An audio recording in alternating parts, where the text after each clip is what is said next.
Hi there, welcome to Israel Explained. I'm your host, Ben-Ephraim. Today we'll be talking about a few different things because there's just so much going on.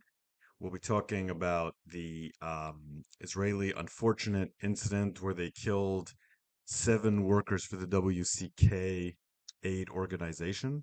We'll be talking about the talks about an invasion into Rafah, and we'll be talking about the hostage negotiations, just to give kind of an update on where we are in the war. There's a lot going on, so let's jump to it.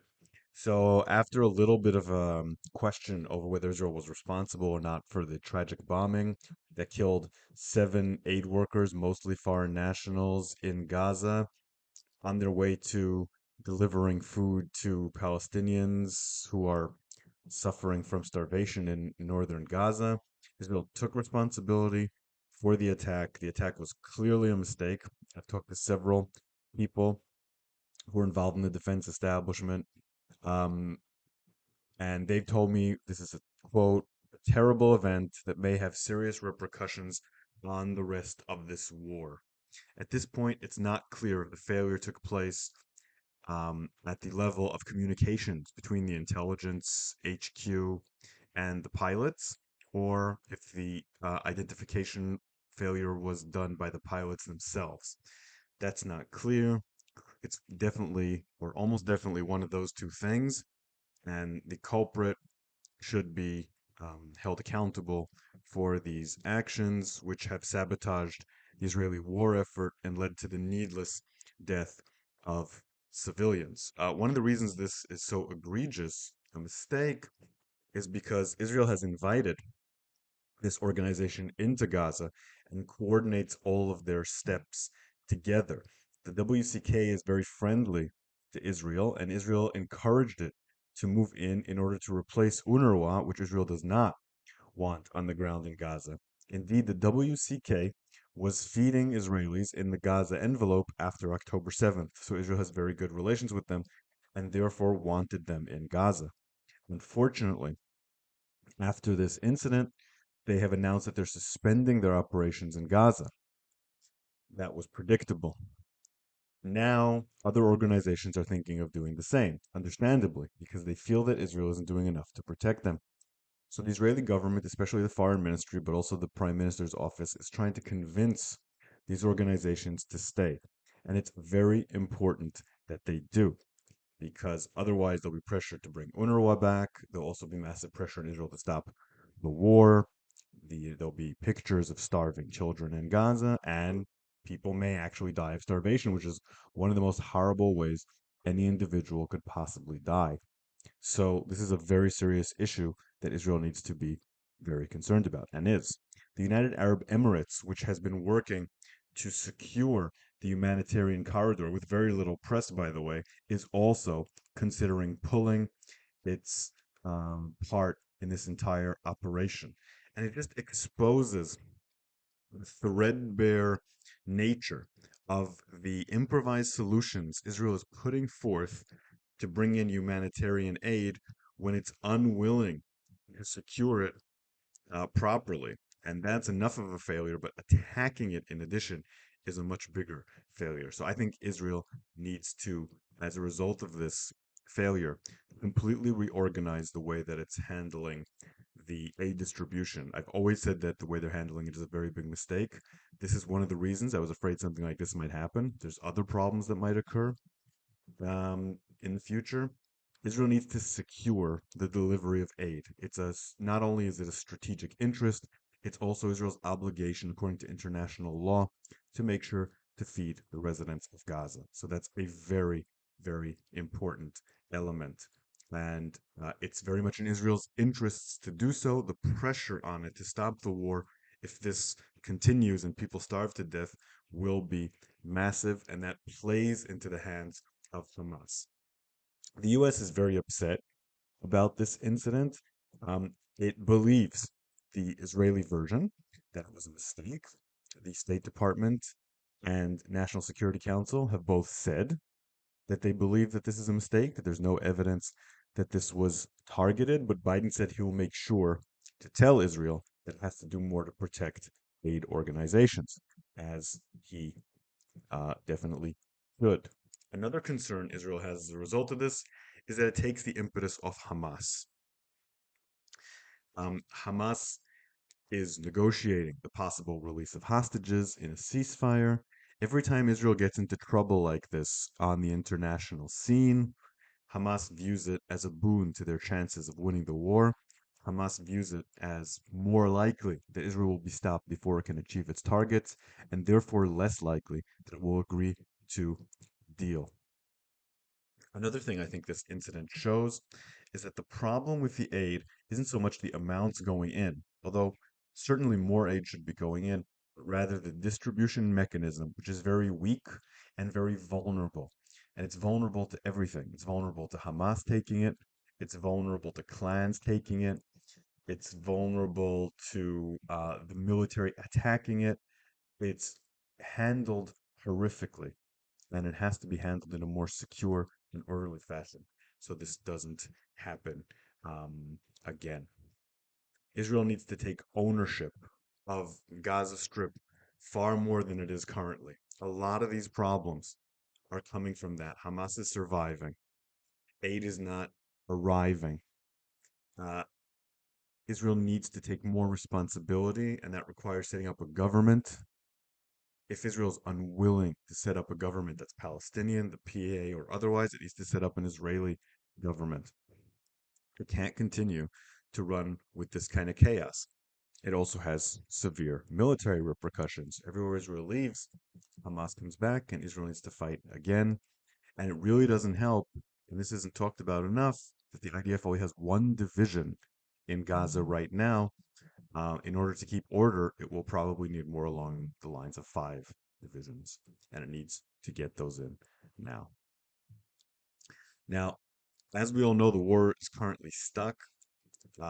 It's stuck, by the way, also in central Gaza, where Israel hasn't eliminated all of the units in central Gaza, and the reasons for that are unclear and aren't inspiring a lot of confidence in the way Netanyahu is running this war.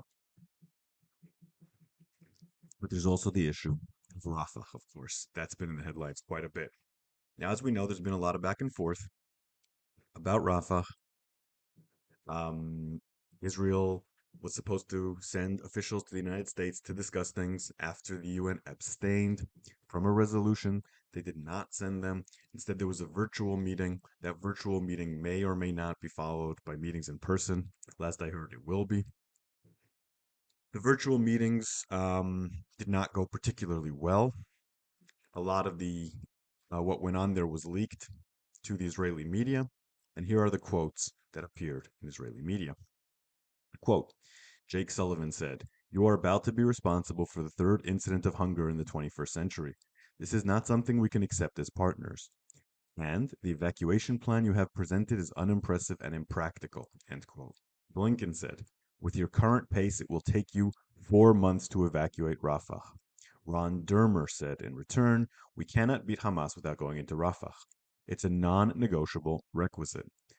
Jake Sullivan replied, "If you do not have an organized plan for the day after, nothing will help you advance dismantling Hamas, not Rafah or anything else." End quote.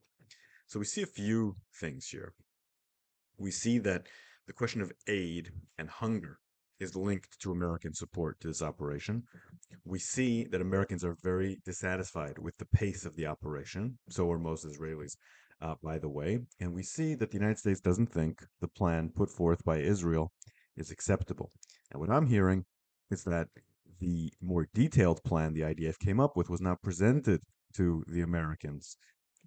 In another step that can only be seen as a delay of the operation.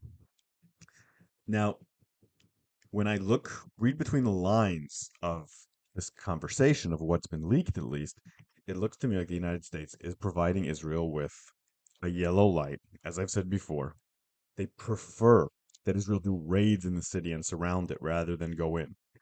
But they are open to a full invasion if Israel manages to evacuate the refugees in a way that they find acceptable, and if Israel presents a day after plan. Both of those things are in Israel's interests, and they should be doing them anyway. And certainly it's worth it to do that in order to get American support for the invasion of Rafah. Will Netanyahu do that? I certainly have my doubts. And now a final issue.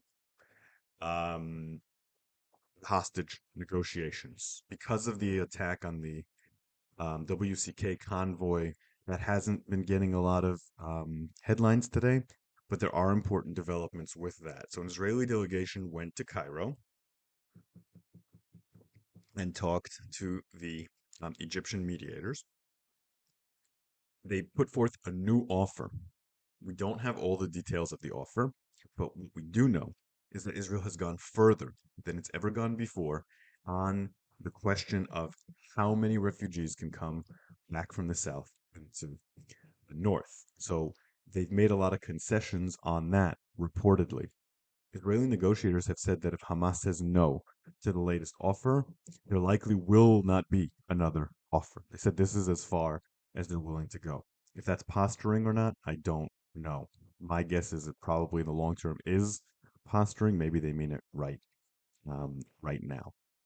Israel also refused to sit in the same building in different rooms while negotiating with Hamas, something that's delaying the negotiations further.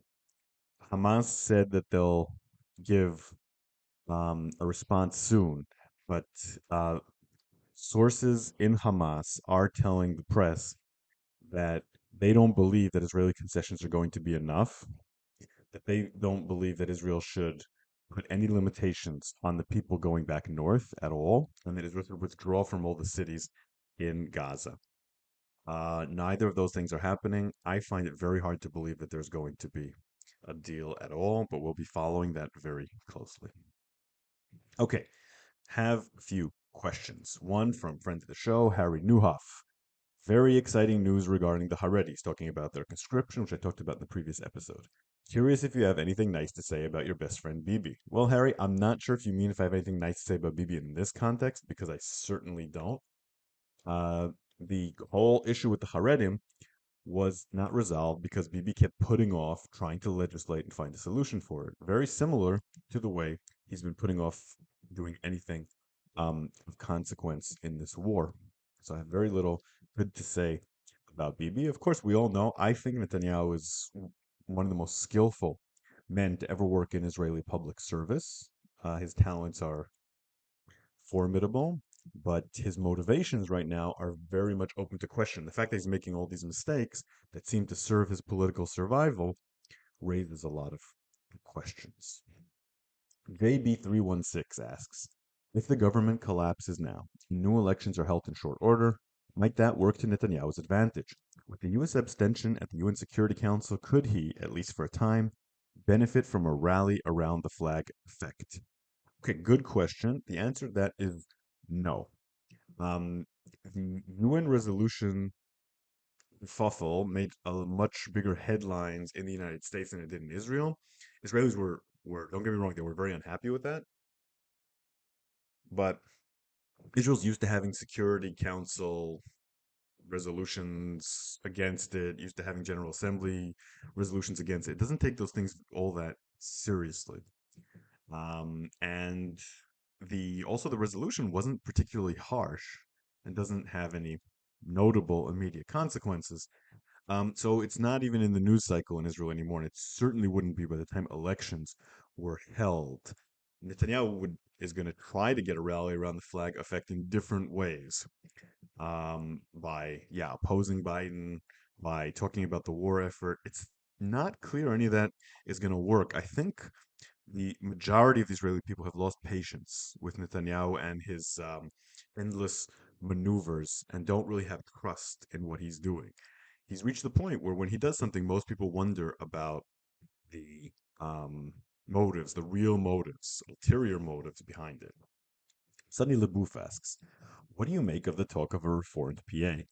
On the surface, it seems like a nice idea, but it requires the PA to actually survive in a serviceable state. Morale is extremely low in the Palestinian Preventive Security Forces, salaries aren't being paid, lower ranks have been heavily infiltrated by Hamas PIJ operatives, and men are defecting left and right. The situation is so bad the PA is basically incapable of enforcing its authority across much of the West Bank. They have essentially ceded controls of cities like Jenin and Qalqilia.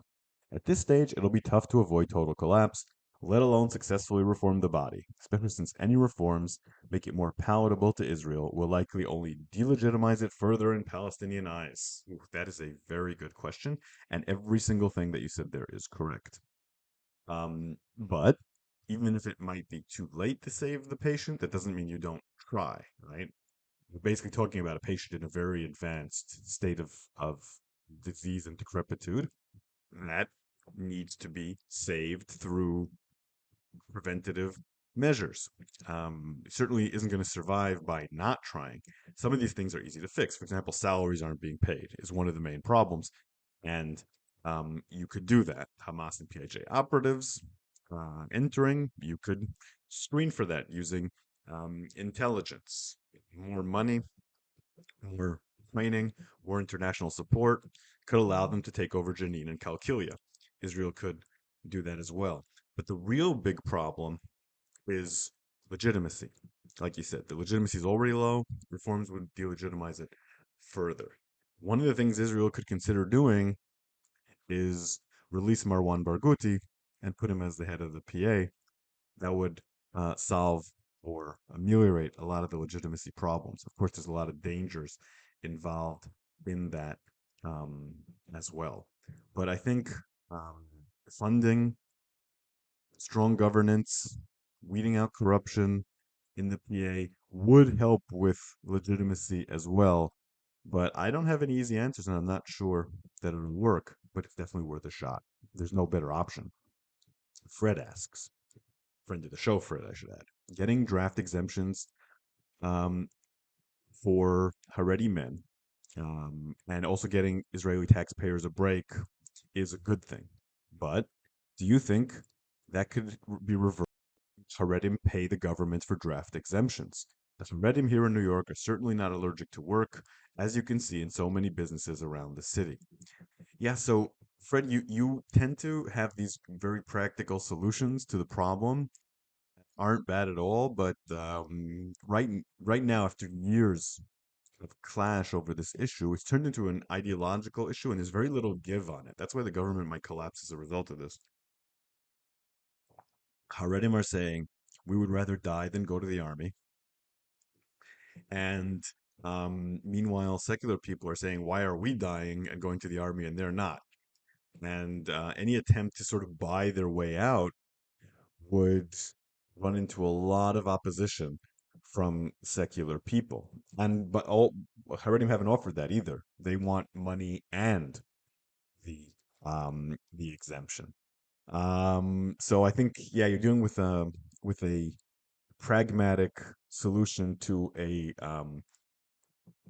ideological problem, and I don't think that would actually work. I'm not sure what will work at this point because these are irreconcilable goals that most Israelis have versus what Haredi want in terms of military service. Okay, so that's Israel explained for today. I will be back soon when we have big news. If you like what I do here, support me on Patreon at Shael Media. Listen to my podcast, History of the Land of Israel podcast. See you very soon.